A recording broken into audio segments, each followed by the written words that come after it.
Shalom. Shalom. Mantap kan? Masih dalam suasana libur ya. Jemaatnya belum kumpul semua, tapi Bapak Ibu yang hadir orang-orang yang hebat. Yang biasa. Pagi ini ada pesan khusus yang akan Tuhan sampaikan bagi kita sekalian. Saya minta kita memperhatikan dengan sesama apa yang akan saya sampaikan pagi ini. Saya percaya melalui pemberitaan firman pagi ini Tuhan akan menjamah dan melawat kita pribadi lepas pribadi, karena saya menyampaikan bukan dengan hikmat manusia tetapi melalui hikmat Allah. Oleh sebab itu saya mengajak kita sekalian untuk membaca Injil Lukas pasal yang keempat ayat 16 sampai ayat yang ke-19. Injil Lukas pasal yang keempat ayat 16 sampai ayat 6. Injil Lukas pasal 4 ayat 16 sampai ayat yang ke-19. Saya akan baca ayat yang genap, Bapak Ibu ayat yang ganjil sampai ayat yang ke-19. Lukas 4:16 berkata demikian. Ia datang ke Nazaret tempat ia dibesarkan, dan menurut kebiasaannya pada hari Sabat ia masuk ke rumah ibadah, lalu berdiri hendak membaca dari Alkitab.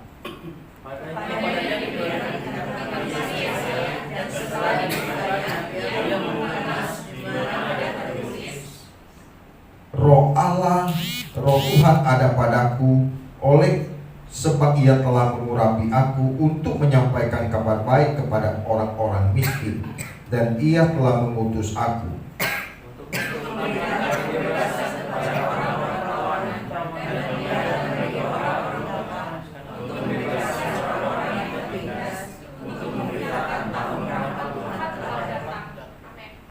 Kitab ini dibaca oleh Tuhan Yesus ketika dia memulai masa pelayanannya, ketika dia datang ke bait Allah, dan desa Yesus setiap hari Sabat selalu ada di bait Allah, karena disitulah dia ingin mengajar.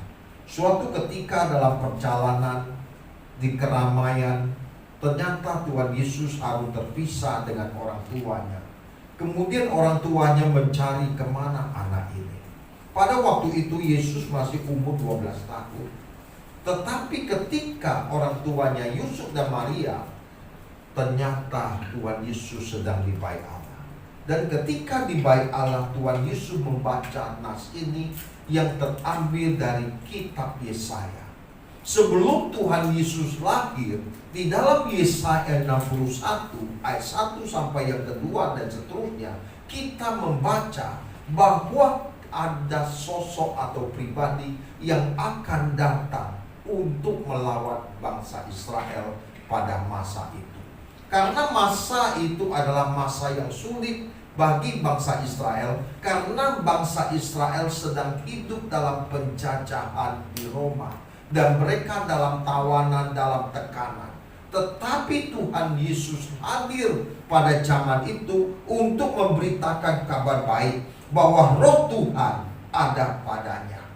Sebab ia telah mengurapi aku untuk menyampaikan kabar baik kepada orang-orang yang miskin, dan ia telah mengutus aku untuk memberitakan pembebasan kepada orang-orang tawanan, dan penglihatan bagi orang-orang yang buta, untuk membebaskan orang-orang yang tertindas, untuk memberitakan tahun rahmat telah datang. Kabar baik ini Tuhan Yesus sampaikan kepada mereka, karena pada saat itulah mereka sedang menantikan seorang Mesias yang akan membebaskan mereka dari perbudakan di Mesir. Pada masa itu mereka hidup dalam kekhawatiran, kecemasan, tidak memiliki harapan. Tetapi Tuhan menyatakan dia akan menyampaikan kabar baik kepada orang yang miskin. Kabar baik itu yang dimaksud ada karya keselamatan yang telah dinubuatkan oleh para nabi, akan datang seorang pribadi yang bernama Kristus untuk membebaskan bangsa Israel dari perbudakan. Tentu perbudakan yang dimasuk oleh Tuhan Yesus bukan perbudakan secara fisik yang dialami oleh bangsa Israel ketika mereka ditawan di Mesir selama 430 tahun. Perbudakan yang dialami oleh bangsa Israel 430 tahun itu adalah masa-masa kegelapan atau masa-masa penderitaan yang dialami oleh bangsa Israel. Sehingga Allah harus mengutus seorang nabi yang bernama Musa untuk membebaskan bangsa Israel menghadapi Firaun yang begitu keras, tegal tengkuk dan tidak tunduk kepada siapapun, sampai Tuhan memberikan tulah kepada mereka.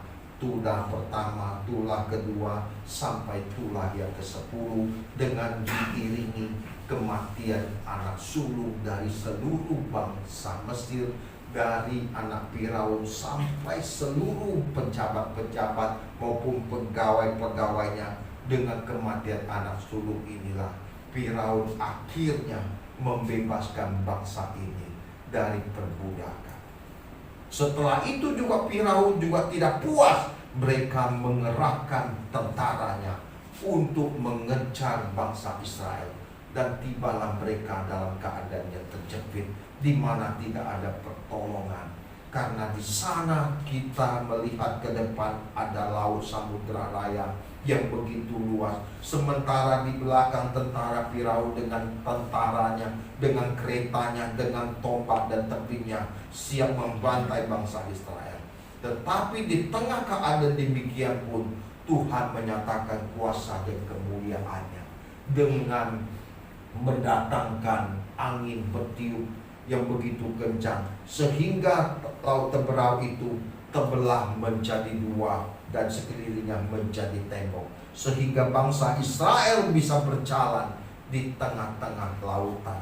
Dan hal ini bukan sejarah, tetapi bukan dongeng, tetapi fakta sejarah yang pernah terjadi selama berapa ribu tahun yang lalu. Dan hari ini kita ada sebagaimana kita ada karena Tuhan ingin menyampaikan kabar baik kepada setiap yang tertawan. Di dalam 1 Petrus 2, kita adalah bangsa yang terpilih, imamat yang rajani, umat kepunyaan Allah. Kita dipanggil dari kegelapan untuk memberitakan perbuatan-perbuatan yang besar dari Dia. Kalau kita menjadi umat pilihan, kita dipanggil untuk menjadi saksi Tuhan di tengah dunia yang semakin gelap. Kehadiran kita harus menjadi saksi Kristus, karena kita telah dipanggil dari kegelapan kepada terang yang ajaib, untuk memberitakan bahwa Allah yang kita sembah adalah Allah yang berdaulat, yang tidak pernah berubah, yang dapat melakukan perkara-perkara yang besar. Dan bersama dengan Tuhan tidak ada sesuatu yang mustahil. Dan hari ini kita menyatakan bahwa kita adalah umat pilihan. Kita dipanggil untuk menjadi saksi di tengah dunia yang semakin gelap. Jangan berpikir kita masih muda, kita tidak bisa menjadi saksi. Yang menjadi saksi hanya seorang majelis, seorang penatua atau pendeta. Tetapi setiap orang yang percaya dan mengaku Yesus Kristus adalah Tuhan, kita dipanggil untuk menjadi saksi. Mari saya mengajak kita membuka dari 1 Petrus pasal yang kedua ini, supaya kita bisa memahami dengan jelas kalimat demi kalimat dalam ayat yang ke-9 sampai ayat yang ke-10. Tetapi kamulah bangsa yang terpilih, imamat yang rajani, bangsa yang kudus, umat kepunyaan Allah sendiri, supaya kamu memberitakan perbuatan-perbuatan yang besar dari Dia yang telah memanggil kamu keluar dari kegelapan kepada terang yang ajaib. Ayat 10. Kamu yang dahulu bukan umat Allah, tetapi yang sekarang telah menjadi umatnya, yang dahulu tidak dikasihani, tetapi sekarang telah beroleh belas kasih. Kita harus menghayati ayat ini secara mendalam. Siapakah kita, Bapak Ibu? Kalau kita boleh dipilih oleh Tuhan dari segala suku bangsa, ini kehormatan. Siapakah Bapak Ibu yang tadinya non-Kristen? Ada lagi? Ada beberapa orang ya non-Kristen. Pak Anwar memangnya, Anwar udah Kristen dari kecil? Udah ya? Udah ya, bersyukur dari kecil. Dari orang tua, papa mamanya Kristen, anaknya pasti Kristen. Tetapi bagi kita yang tidak mengenal Tuhan, kita dipilih dari segala bangsa. Ini kehormatan. Bayangkan Tuhan semesta alam yang menjadikan langit dan bumi mau memilih kita sebelum dunia dijadikan. Kita itu istimewa, dipilih Tuhan dari berbagai suku bangsa supaya kita menjadi imamat yang rajani. Kita dipisahkan dari dunia ini supaya kita bisa menjadi alat Tuhan untuk menyatakan kebesaran, kuasa dan perbuatan-perbuatan yang ajaib. Kita yang tadinya hidup dalam kegelapan, sekarang Tuhan memanggil keluar dari kubangan dosa supaya kita merdeka dan kita menjadi saksi Tuhan di tengah dunia yang semakin gelap. Bahkan yang dahulu kita bukan umat Allah, tetapi kalau kita boleh menjadi umat pilihan, ini kehormatan. Bayangkan kalau Bapak Presiden datang pada pagi ini di GBI Agape. Waduh Bapak Ibu, bayangkan seorang presiden datang. Waduh, parkiran di sini nggak muat. Ada apa dengan GBI Agape? Pembicaranya siapa? Bukan siapa pembicaranya, tetapi ada sosok petinggi negara ini yang hadir di tempat ini. Waduh, tempat ini akan menjadi tempat bersejarah. Bangku-bangkunya enggak muat, sampai orang empet-empetan demi seorang anak manusia yang bernama Presiden. Kita mau hadir. Kita menyiapkan waktu, pikiran, mungkin datang lebih awal, jam 5 pagi sudah antri, karena takut tidak kebagian tempat. Gereja belum buka pintunya, kita udah berdiri di samping pintu, supaya ketika gereja itu dibuka, kitalah orang yang pertama masuk di luar. Itu baru untuk sosok seorang manusia. Orang mau ketemu dengan pejabat tinggi aja begitu antusias. Setelah Bapak Presiden hadir di tempat ini, kemudian mengangkat Pak Anwar menjadi anak angkatnya. Waduh, hari ini statusnya berubah. Bukan Anwar yang kemarin 2 tahun, 3 tahun yang lalu, tetapi menjadi Pak Anwar yang baru. Status yang dikenakan walaupun hanya anak angkat, tetapi keberadaannya menjadi berbeda. Bahkan yang tadinya tidak didampingi oleh ajudan, sekarang dikomandokan. Tolong kirim ajudan untuk mengawal. Setiap kecuali kawal, rumahnya ada pengawalan. Ada apa ya? Oh, ternyata heboh di Taman Royal. Pak Anwar yang hari ini sudah diangkat oleh Bapak Presiden Joko Widodo menjadi anak angkat. Betapa bahagia dan senang. Sampai air mata kita merinang. Keluarga, berbagai karangan bunga datang menyapa kita. Sekarang lebih dari itu, Tuhan segala Tuhan memilih kita dari dunia ini. Ini lebih dari terhormat. Status dan keberadaan kita berbeda. Kita bukan lagi warga kerajaan dunia ini, tetapi kita warga kerajaan surga. Seperti yang Paulus katakan dalam Filipi 2 ayat 20, bahwa kewarganegara kita ada di dalam surga. Bayangkan Bapak Ibu, kita itu orang yang istimewa. Kita itu menyandang status warga kerajaan surga. Makanya Yesus berkata dalam Yohanes 17, kamu bukan berasal dari dunia. Sama seperti aku bukan dari dunia, tetapi aku mengutus kamu di tengah-tengah dunia untuk memberitakan perbuatan-perbuatanku yang besar. Berarti ada jaminan penyertaan Tuhan di dalam kehidupan orang percaya. Kalau ada jaminan penyertaan Tuhan, maka kita memiliki otoritas wibawa yang dari Tuhan.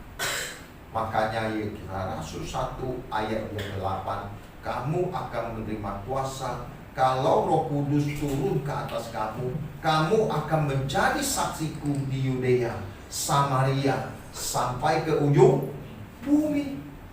Kita dipanggil untuk menjadi saksi di mana? Di mana? Di setiap kehidupan kita. Ketika kita berumah tangga, kita menjadi saksi di lingkungan keluarga tetangga kita. Di tengah keluarga, kita menjadi saksi di tengah keluarga besar kita. Di situ baru terverifikasi bahwa kita itu anak Allah. Yang tadinya kita belum berstatus sebagai anak Allah, kita mau marah-marah aja, mau tersinggung saja, mau ngomel saja. Tetapi begitu Bapak Ibu percaya kepada Kristus, itu pasti ada perubahan. Tadi kesel nih, ini orang bikin saya kesel. Sabar. Wah, ada yang bikin kita kiki. Udah sabar, kata Tuhan.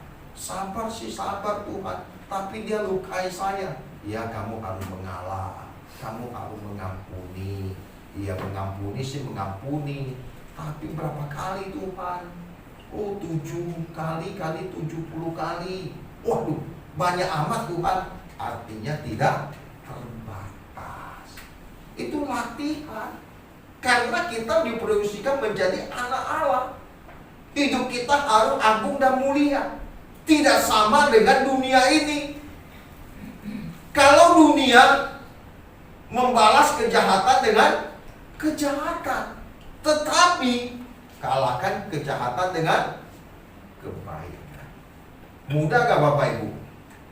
Mudah sekali. Mudah. Waduh, susah Pak. Mustahil.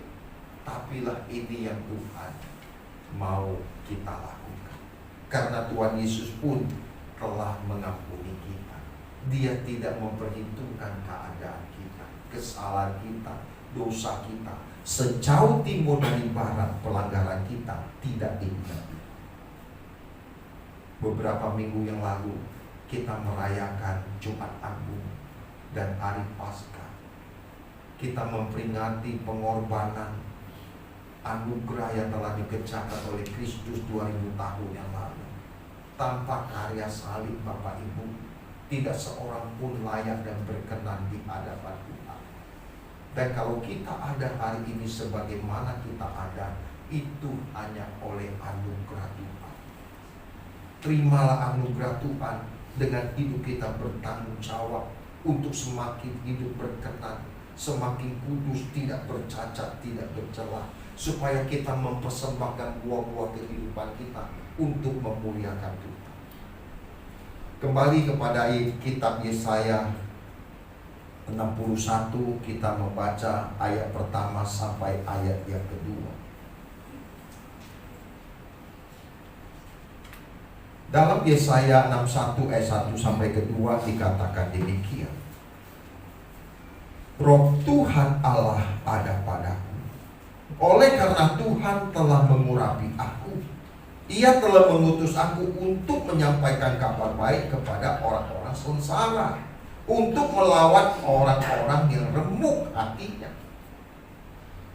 Yesaya sendiri mendapat penyataan atau nubuatan nanti ada sosok pribadi yang akan datang.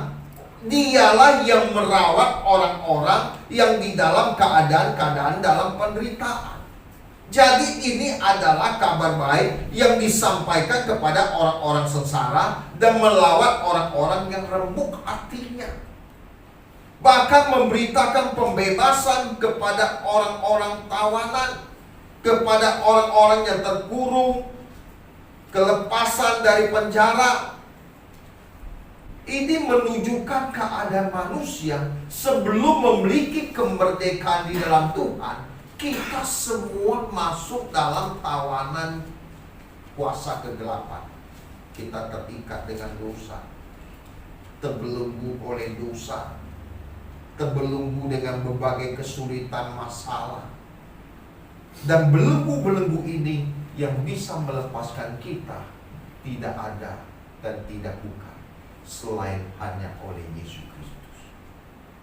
Kita tidak bisa menang atas dosa. Sehebat apapun, secakap apapun, sekuat apapun, tanpa karya salib Kristus, tidak seorang pun bisa dimerdekakan dari dosa. Belenggu dosa ini hanya bisa dipatahkan oleh karya salib Kristus 2000 tahun yang lalu. Makanya Galatia 5 ayat 24, barang siapa menjadi milik Kristus Yesus, ia telah menyalibkan daging dengan segala hawa nafsunya. Artinya, ketika kita menerima korban Tuhan Yesus dan menerima penebusan Tuhan Yesus dan menerima Injil dan menerima Roh Kudus, maka kita akan dibawa kemenangan demi kemenangan. Ketika saya belum bertobat, Bapak Ibu, masih remaja, hidup penuh dengan tantangan, hidup penuh dengan pergumulan, hidup penuh dengan dosa, dan tidak seorang pun bisa membebaskan kita dari belenggu-belenggu dosa. Dan inilah yang menjadi hasrat dan kerinduan. Tuhan, lepaskan aku dari segala belenggu yang mengikat. Ternyata kita berupaya, kita berdoa, waduh, tidak ada satupun yang bisa melepaskan kita. Sampai kita baru ketemu dengan Tuhan, berjumpa dengan Tuhan, dan percaya Yesus Tuhan. Disitulah baru kita mengalami kelepasan dan kemerdekaan. Bapak Ibu yang terkasih, hanya Yesus Kristus jawaban hidup kita.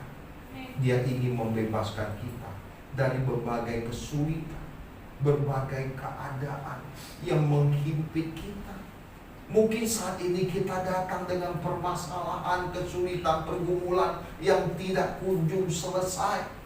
Dan kita bertanya, Tuhan, di manakah Engkau berada? Pertanyaan itu pasti umum dialami oleh manusia ketika ada di dalam tekanan.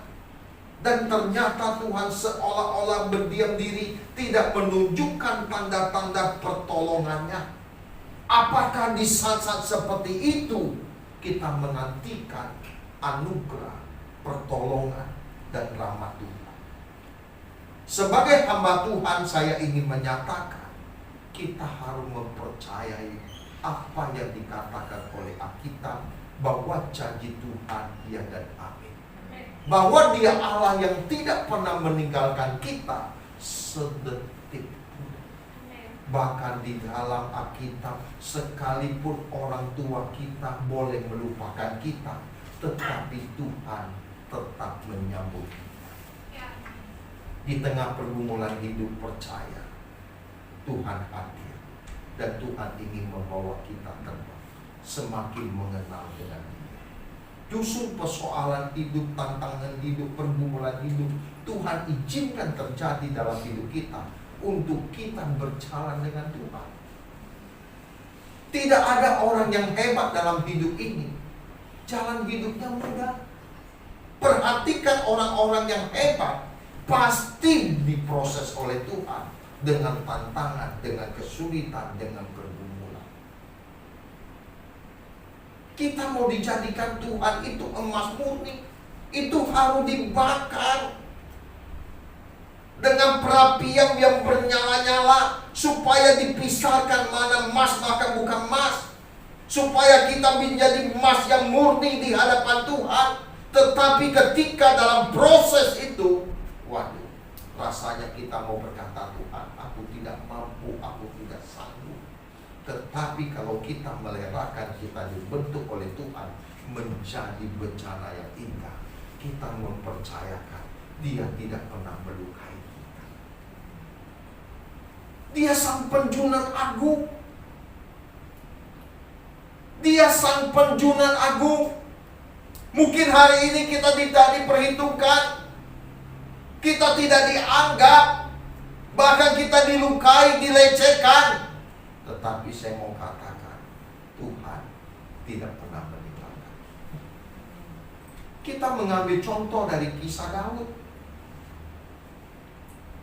Sebelum Daud diangkat menjadi seorang raja untuk menggantikan Samuel yang telah ditolak oleh Tuhan, karena Saul ini tidak dengar-dengaran akan Tuhan, sehingga roh Tuhan undur daripada Saul. Kemudian Tuhan berbicara kepada seorang hambanya yang bernama Samuel.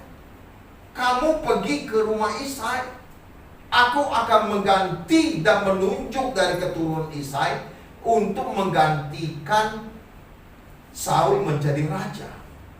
Masuklah Samuel ke rumah Isai. Kemudian Samuel melihat ada sosok yang bernama Abinadab. Abinadab ini seorang yang tinggi besar. Mungkin tubuhnya seperti Aderai. Waduh, berotot, gagah perkasa. Kemudian Samuel berkata dalam hatinya, inilah orang yang dipilih Tuhan menjadi raja. Kemudian Tuhan berfirman, jangan melihat parasnya atau rupanya, sebab apa yang dilihat manusia belum tentu dilihat Allah. Ternyata bukan ini yang dipilih. Akhirnya Samuel pun tidak menuruti kehendaknya. Akhirnya anak kedua dihadirkan. Juga kata Tuhan bukan.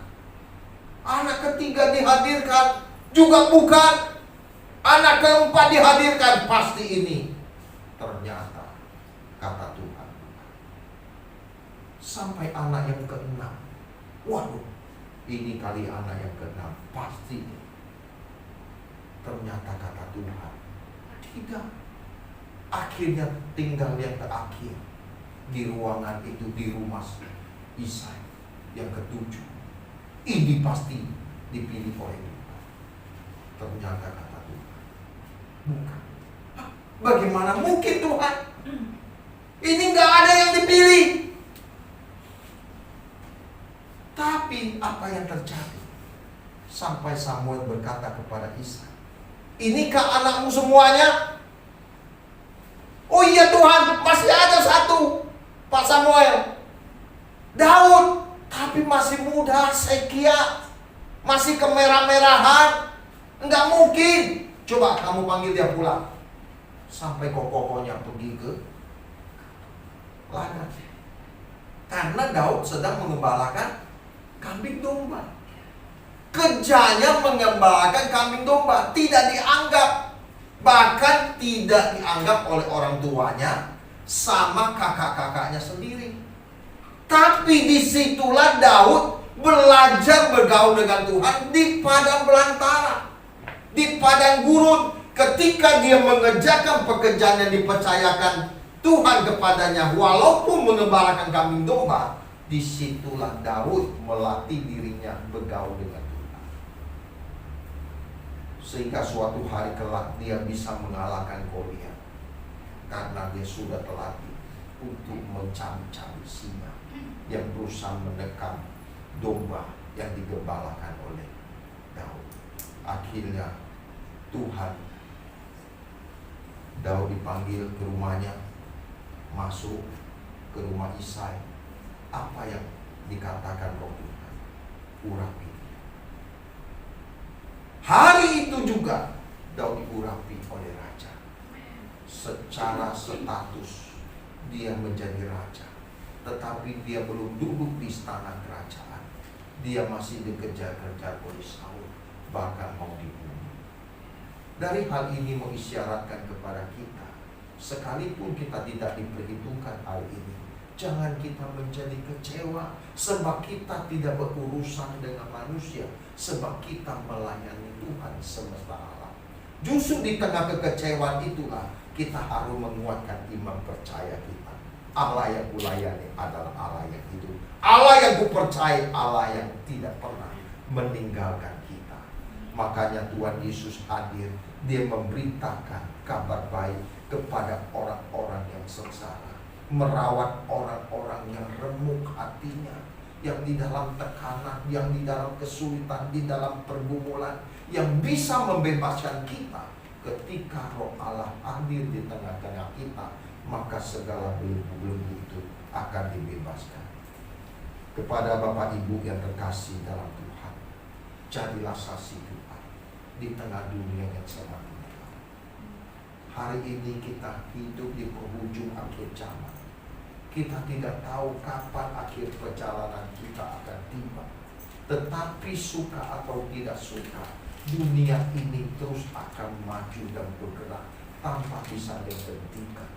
Dengan berjalannya waktu dan seiring berjalannya waktu, maka hari-hari hidup kita juga semakin dekat.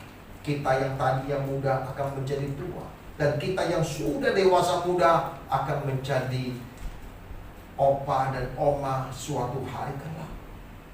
Tetapi kalau kita menyadari kita dipanggil untuk menjadi saksi, jadilah berkat dimanapun kita melayani Tuhan. Jadilah terang, jadilah saksi di tengah dunia ini. Kita membuka di dalam Kisah Para Rasul ketika gereja, murid-murid Tuhan berkumpul di loteng Yerusalem. Dan ketika mereka bersatu hati, mereka berdoa, dan Roh Allah turun atas mereka. Kemudian mereka mulai berbahasa roh satu dengan lainnya. Dan mereka berbahasa Mesopotamia, orang Elam, Kapadokia, orang Pontus, dan seterusnya. Kemudian murid-murid Tuhan mulai dipenuhi dengan lidah-lidah api. Pada hari itulah untuk pertama kalinya Tuhan merekreasikan lahirnya gereja Tuhan di loteng Yerusalem. Dengan Tuhan merekreasikan, mengesahkan bahwa gerejanya lahir, maka saat itu murid-murid Tuhan melayani bukan dengan hikmat manusia. Mereka mulai dipenuhi dengan kuasa Allah, sehingga mereka melayani banyak orang yang buta melihat, yang tuli mendengar, yang bisu berkata-kata, bahkan yang mati dibangkitkan. Justru itulah yang Tuhan ingin nyatakan kepada gerejanya, bahwa kita memiliki otoritas dan kuasa dan wibawa dari surga. Kalau ada jemaat yang kita layani, atau tetangga kita sedang dalam keadaan kesurupan anaknya atau apapun, tak usah panggil pendeta. Coba Bapak Ibu belajar melayani dan doakan dia. Di situ kita akan melihat kuasa dan kemuliaan Tuhan. Tak usah panggil pendeta, apalagi pakai gembala. Jemaat di tempat ini Pak Edi dari Bandung ke sini udah 3 jam lah. Kasihan. Kalau ada yang kesurupan, kau usah panggil pendeta, doakan. Nama Yesus, nama di atas segala nama, punya kuasa dan otoritas atas hidup kita. Kita doakan dalam nama Yesus, keluar. Waduh Bapak Ibu, nanti di situ kita bisa melihat kemuliaan. Ternyata yang hebat bukan kita, karena Yesus yang hebat. Karena Dia bertata dalam hidup kita. Kita mau dijadikan alat dan bencana. Gunakan kuasa itu. Ketika saya masih remaja bertobat, saya bertobat itu sekitar umur 16 tahun. 15-16 tahun lah, sekitar segitu. Waduh Bapak Ibu dari non-Kristen tidak ngerti cara doa. Doa bagaimana? Yang saya lakukan berdoa, baca Alkitab, berdoa, baca Alkitab, ke gereja, itu aja. Tapi suatu kesempatan, ada yang kesurupan. Karena kita sudah diajar, kamu gak akan menerima kuasa kalau Roh Kudus turun ke atas kamu. Sekarang kita praktekkan kuasa itu. Bahkan Lukas juga menyatakan tanda-tanda ini akan menyertai orang percaya. Mereka menumpangkan tangan di atas orang sakit, orang itu sembuh. Kita praktekkan dalam nama Yesus. Setannya keluar. Wah, sampai teriak-teriak. Saya punya pengalaman pribadi Bapak Ibu. Ketika saya berdoa, biasa minimal 1 jam lebih. Ketika awal-awal pertobatan saya, tidak ada hari tanpa doa, tidak ada hari tanpa baca Alkitab, karena yang kita pikirkan hanya Tuhan dan Tuhan. Saya berdoa di satu ruangan. Itu kira-kira pada malam hari, kurang lebih jam 7 atau jam 8 saya berdoa. Biasa saya tinggal di rumah sama tante saya, dan dia ada pembantu. Dan pembantunya ini Bapak Ibu, ya dibilang umur udah sekitar hampir 50. Dan pembantu ini sumbing. Tahu sumbing? Tengah-tengah lagi. Wah, mungkin pada zaman itu dokter belum secanggih hari ini ya, sehingga dia nggak dijahit. Jadi sumbingnya itu tetap kelihatan di tengah-tengah belahannya. Karyawan rata-rata dari tante saya itu pria. Bayangkan, karyawan saya kok naksirnya sama dia semua. Saya nggak mengerti itu. Bahkan menjadi rebutan. Bukan hanya karyawan dari tante saya, termasuk tetangga-tetangga yang ada sekeliling tante saya juga naksir sama dia. Waduh, Bapak Ibu, kita juga bingung. Ya udah, namanya hidup, namanya kita kejar ya kejar. Saya kan bantu tante saya. Tapi ketika saya berdoa pada malam itu kurang lebih jam 8, saya berdoa, saya menyembah, memuji Tuhan. Tahu-tahu dia masuk ke ruangan saya. Dia mau beres-beres, dia mau bersih-bersih. Ketika saya menyembah dalam pujian penyembahan bahasa roh, kemudian masuk Bapak Ibu. Dia masuk, dia langsung tersungkur. Dia langsung tersungkur, saya doakan. Belum saya jamah begitu, dia rebah langsung. Wah, langsung manifestasi. Waduh, besar. Saya belum punya pengalaman loh. Pelayanan pelepasan waktu itu.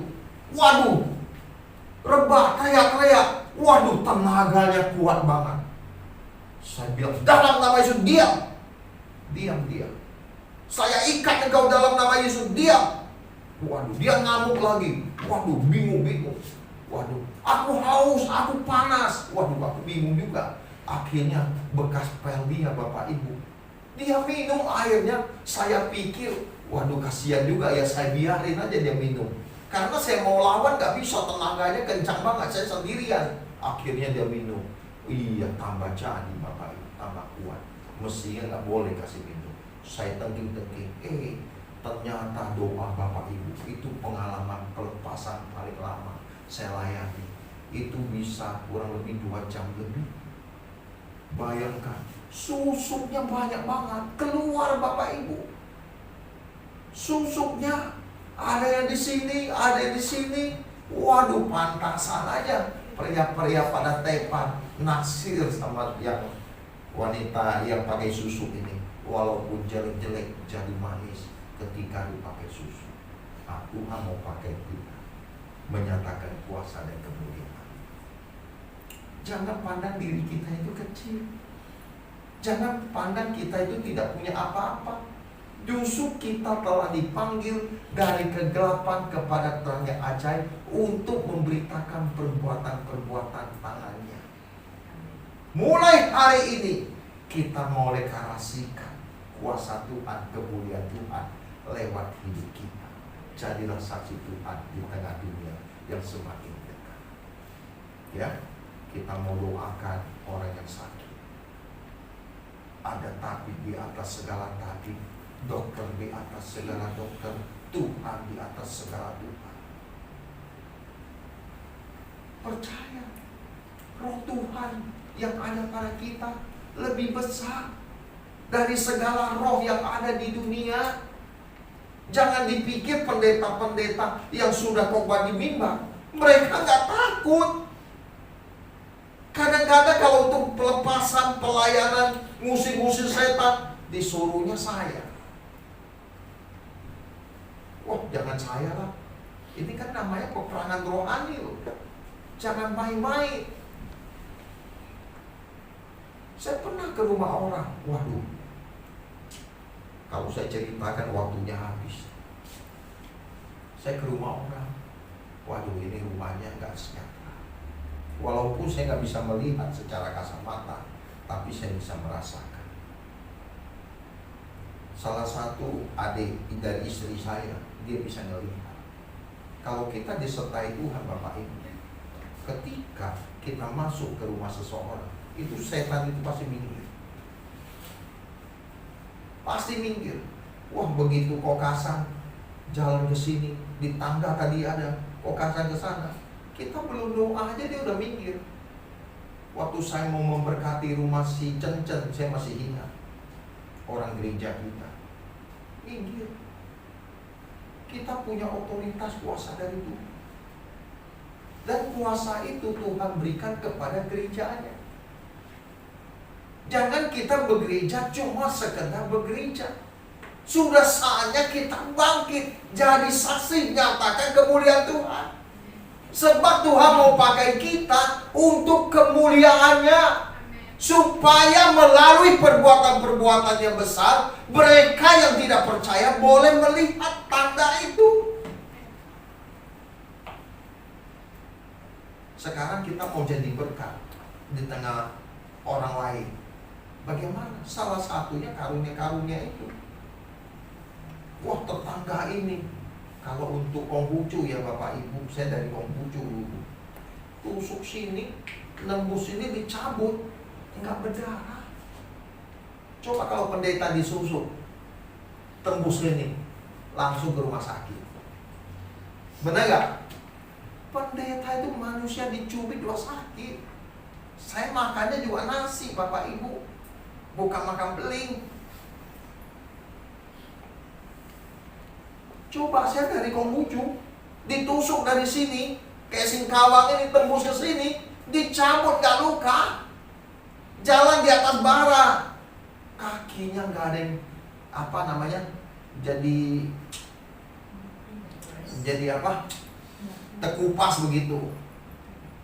Bayangkan, itu yang membuat saya sulit percaya kepada Tuhan. Karena saya masa kecil di Kelenteng, saya sudah menyaksikan hal-hal begitu. Tombak, waduh, ditusuk Bapak Ibu, itu nggak lecet.